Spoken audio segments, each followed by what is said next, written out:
acci, the insane, by Niemand. Chapter 3. With her eternally, before the beginning.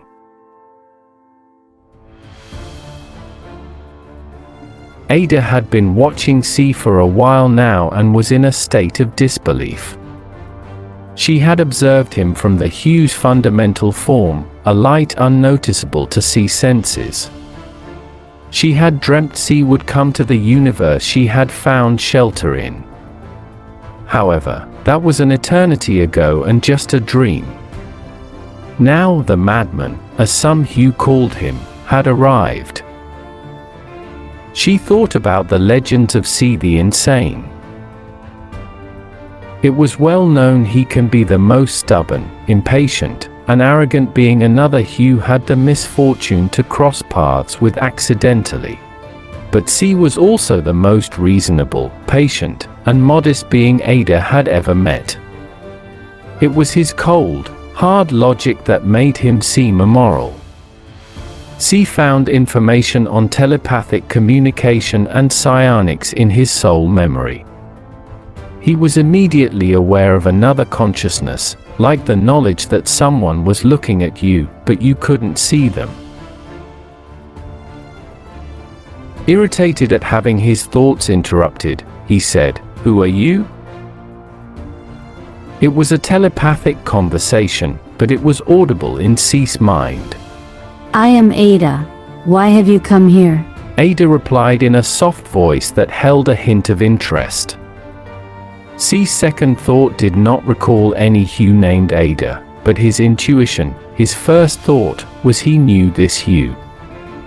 C knew one certainty: Hughkind could not be trusted, especially the powerful ones. The ones with power only wanted more power. He stated confidently, "I am traveling through. I want to get to the 12th dimension." He hesitated, then continued, "But you already knew that, didn't you?" Casually, Ada replied, "Yes, and I know your name." Her voice was so soft he was straining to hear her, then he realized it was, in fact, a psionic attack strategy. He had been so intent on hearing her voice he may not have noticed her breaching mental protections he had in place. C suspected Ada may be using psionics to influence his thoughts. When the telepathic link was connected, he had a flickering vision of a conversation that occurred in a four-dimensional reality with a female. That conversation included her knowing why he was where he was before he had told her. C thought that if Ada knew about the 12th dimension, then she had power. He was now concerned that the vision might mean she had already started a psionic attack. She may already be influencing his thoughts and actions. He checked through the psionic protections he had in place and none had been attacked. His reasoning was that if this Hugh had power, she could not be trusted. C recalled talking to other Hughkind about the pure light, its technical name being the 12th dimension. The pure light was more a story about a pure eternal energy that, if a Hughkind could reach, would give them knowledge and power beyond imagination.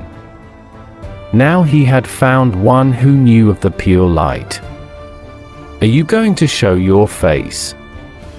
C demanded of Ada. "Are you going to punch it?" Ada replied casually. C was lost in thought. How did Ada know that? Had Ada entered his mind without him knowing? Could a Hugh be that powerful? Did Ada know him? His distrust of Ada grew, then, a being of light appeared in front of him. Its form was of a complex multidimensional dodecahedron.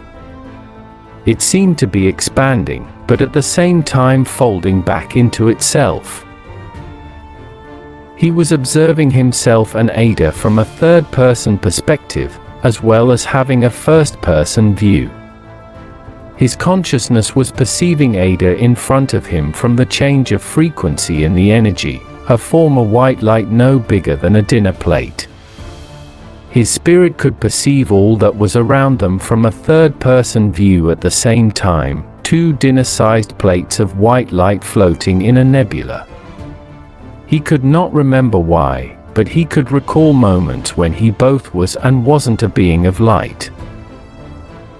He thought about the rules of the dimension he was now in, and another image formed in his mind.